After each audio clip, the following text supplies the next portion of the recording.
Gênesis 21 nos apresenta a circuncisão de Isaque, um momento crucial na história da descendência de Abraão que tem um profundo simbolismo espiritual.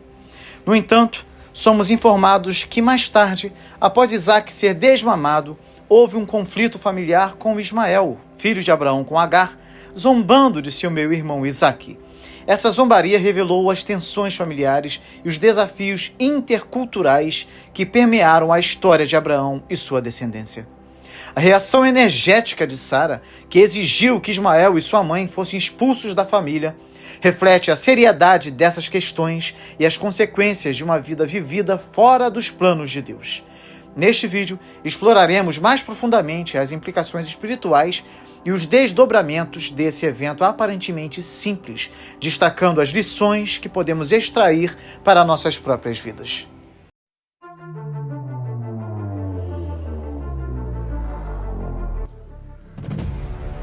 Abraão circuncidou Isaque em seu 8º dia de vida, conforme Deus havia determinado.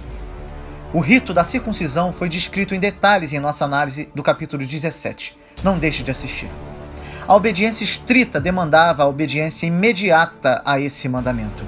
Abraão serviu a seu filho dando-lhe o sinal do pacto. Que o Senhor nos ajude a não falhar quanto aos nossos filhos.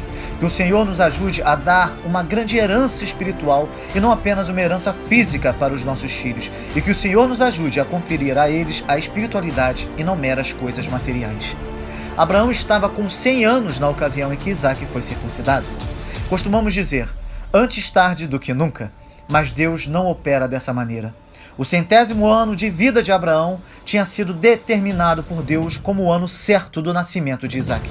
E Deus deu a Abraão mais 75 anos de vida para que ele pudesse estar com seu filho, encaminhando na senda da retidão. Sara tinha 90 anos de idade quando deu à luz a Isaque e viveu mais 37 anos. Assim, quem poderia queixar-se de ter tido um filho na idade avançada? Interessante notar que o original hebraico traz o plural filhos. É possível que Sara agora esperasse ter outros filhos, ou a expressão é de natureza poética e o plural não significa mais de um filho.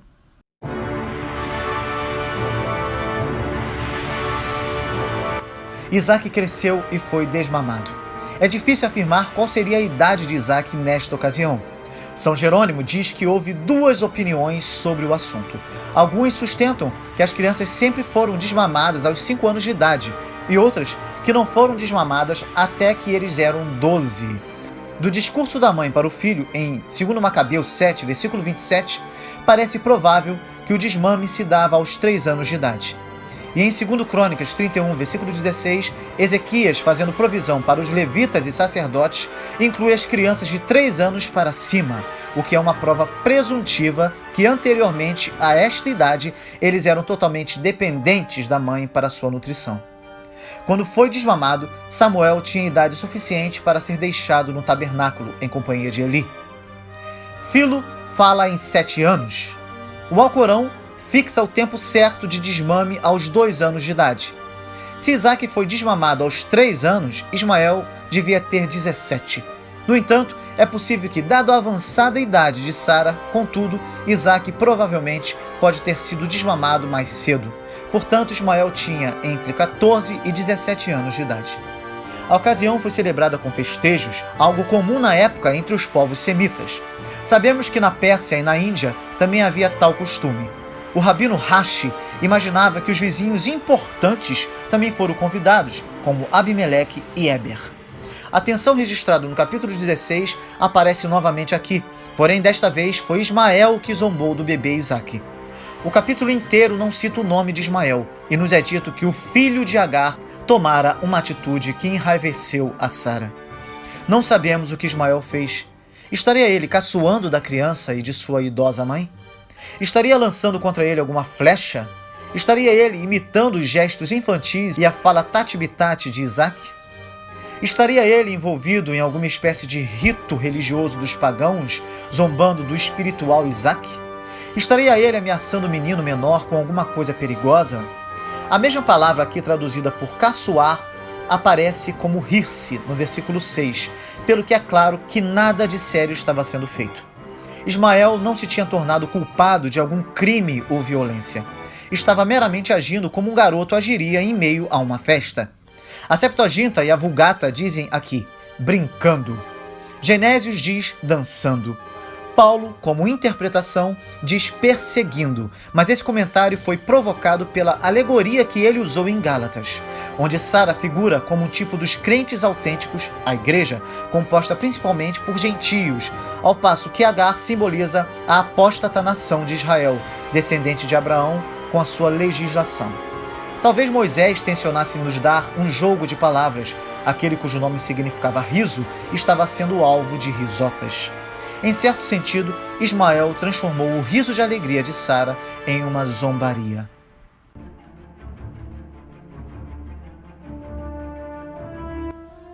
Durante 14 anos, Ismael fora o herdeiro presuntivo de Abraão, mas ele era apenas o filho de uma escrava.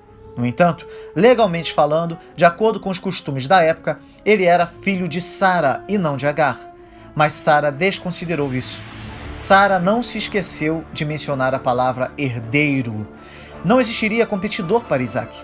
Sem dúvida, tinha havido uma quentíssima animosidade entre Agar e Sara durante todos aqueles anos.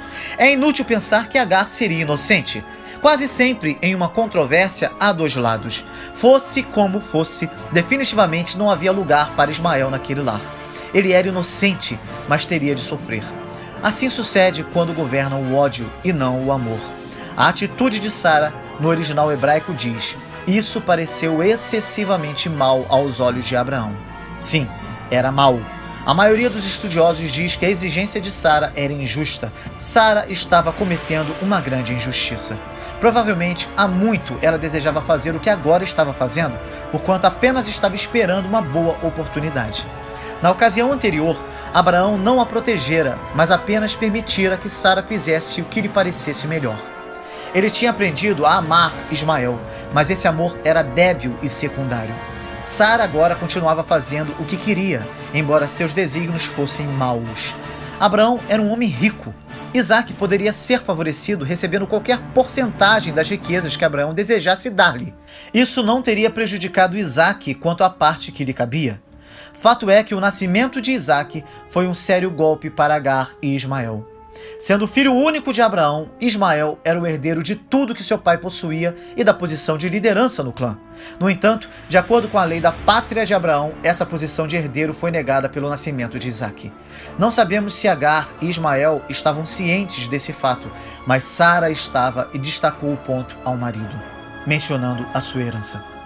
Mas Agar e seu filho deveriam se mudar para outro lugar, visto que nações distintas descenderiam dela e de Ismael, a saber, as nações árabes. Maomé dizia-se descendente direto de Ismael.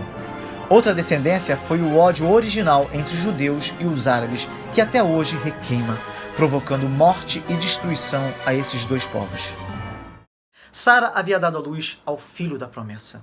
Isaac cresceu e foi desmamado. Isaac estava brincando com Ismael e Sara se enraiveceu. Não sabemos o que Ismael fez. Estaria ele caçoando da criança e de sua idosa mãe? Estaria ele imitando gestos infantis e a fala tati-bitati, tati-bitati? Ele era pequeno, né? Isaac pequenino. No entanto, a mesma palavra aqui, que é traduzida por caçoar, aparece como rir-se no versículo 6, pelo que é claro que nada de sério estava sendo feito. Ismael não se tinha tornado culpado de algum crime ou violência. Bem, segundo a maioria dos estudiosos, Ismael ele estava meramente agindo como um garoto agiria em meio a uma festa. Ele era inocente, mas teria de sofrer. Assim sucedeu quando governa o ódio e não o amor. A atitude de Sara no original hebraico diz: isso pareceu excessivamente mal aos olhos de Abraão. Sim, era mal. A maioria dos estudiosos diz que a exigência de Sara era injusta. Provavelmente, há muito ela desejava fazer o que agora estava fazendo, porquanto apenas estava esperando uma boa oportunidade. Tá? E note o que nos diz o Salmo 27, versículo 10. Ainda que meu pai e a minha mãe me abandonem, o Senhor cuidará de mim. Foi exatamente isso que aconteceu nesse texto. O Senhor é refúgio para todos que o buscam. Davi disse: foi moço E já agora sou velho, porém jamais vi o justo desamparado, nem a sua descendência mendigar o pão. Salmo 37, versículo 25. Glória a Deus. O Senhor é um Deus sempre disposto a abençoar o aflito e o necessitado. Isaías 41, versículo 17, Salmo 22, versículo 24, Salmo 72, versículo 12 e 13. Ultimamente temos visto pais que abandonam seus filhos, que jogam seus filhos na lixeira, na vala, no quintal do vizinho, ou mesmo a própria sorte num lago qualquer. Mas a palavra de Deus diz: ainda que o meu pai e a minha mãe me abandone, o Senhor cuidará de mim. O Senhor não me esquece de nenhum dos seus. Isaías 49, versículo 15. Deus faz com que o solitário viva em família, liberta aqueles que estão presos em grilhões, mas os rebeldes habitam em terra seca. Salmo 68, versículo 6. Pois o Senhor ama a justiça e não desampara os seus santos. Salmo 37, versículo 28. Levanta o pobre do pó e do monturo levanta o necessitado para o fazer assentar com os príncipes, mesmo com os príncipes do seu povo. Faz com que a mulher estéril habite em casa e seja alegre mãe de filhos. Louvai ao Senhor. Salmo 113, versículo 5 ao 8. Tu te levantarás e terás piedade de Sião, pois o tempo de te compadeceres dela, o tempo determinado já chegou. Salmo 102, versículo 13. Portanto, meu irmão querido, minha irmã querida, olha, levante seus olhos para os montes, pois é de lá que vem o seu socorro. O seu socorro vem do Senhor que fez os céus e a terra. O Senhor jamais nos abandonará. O amparo de Deus é amplo, verdadeiro, amoroso. Olha, o amor de Deus é eterno, perseverante. Deus enviou seu Filho unigênito, Jesus Cristo, para morrer na cruz em nosso lugar, sendo nós ainda fracos, ímpios, pecadores e inimigos de Deus por causa do pecado que há em nós. Mas Ele oferece de graça a salvação de nossas almas imortais. O plano de Deus para o ser humano é que se salve e que retorne ao paraíso ou mansão celestial, juntamente com o Senhor Jesus e os demais salvos. Deus não nos desampara nunca. Pelo contrário, Ele nos ama com amor eterno, amor perfeito que só Ele possui. Quando insultamos a Deus com os nossos pecados, Ele continua nos amando e sempre querendo que nos aproximemos dEle. Ele nos quer próximos a Ele. O amor de Deus é tão maravilhoso e incondicional que nós não conseguimos entender muito bem. A nossa confiança em Deus deve ser cada vez mais profunda, porque Ele é eterno, Criador de tudo e de todos. Só Deus pode ser a nossa fortaleza e nos assegurar amparo constante, segurança, bem-estar e a certeza de um lugar maravilhoso na eternidade. Com Jesus, a morada feliz para todo aquele que o aceitar como seu único e suficiente Salvador pessoal. A decisão é individual e personalizada. O Senhor é quem vai adiante de ti. Ele será contigo, não te deixará, nem te desamparará. Não temas, nem te atemorizes. Deuteronômio 31, versículo 8. Ninguém te poderá resistir todos os dias da tua vida. Como fui com Moisés, assim serei contigo. Não te deixarei, nem te desampararei. Ele falou isso para Josué, está lá registrado em Josué 1, versículo 5. Em ti, pois, confiam os que conhecem o teu nome, porque tu, Senhor, não desamparas os que te buscam. Salmo 9, versículo 10. Se você ainda não conhece esse Deus de amor, entregue a sua vida agora a Ele, confessando Jesus Cristo como seu Senhor e Salvador. Peça perdão a Deus por todos os seus pecados e convide Jesus para morar em seu coração para sempre. Se você já fez isso, você sabe do que eu estou falando. Agora, se você ainda não fez, mas irá fazer agora, você sentirá esse Espírito de Deus morando em seu coração. Se você abrir a sua casa espiritual, o seu próprio ser para Deus, Ele nunca mais sairá. Você pode até insistir em colocar Deus em um quarto qualquer de sua morada espiritual, mas Ele nunca abandonará a casa onde Ele entrou. Ele jamais vai te abandonar. Você jamais estará sozinho. Que Deus ilumine a sua mente. Agora, em nome de Jesus.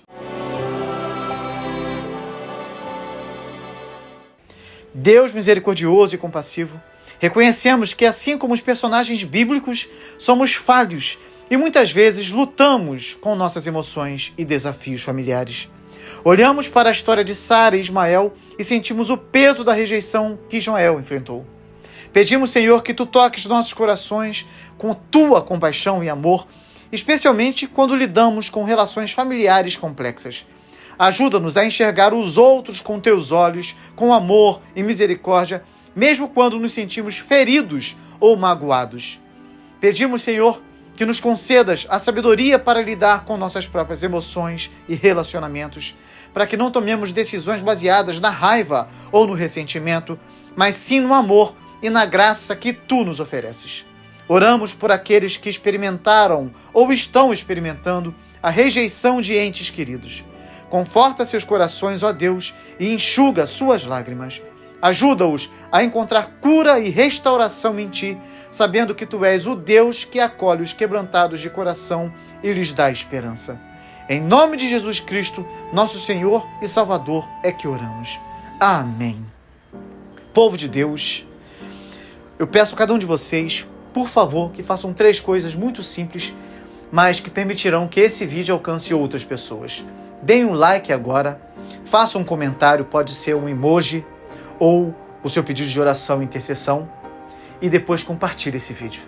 Assim, mais pessoas conhecerão o canal e terão a oportunidade de estudar a Bíblia e a história do cristianismo, como temos feito aqui, além de desenvolverem também suas vidas de oração na presença de Deus. Isso vai ser bênção para a vida de cada uma delas. Que Deus te abençoe muito e até o próximo vídeo com a graça de Deus.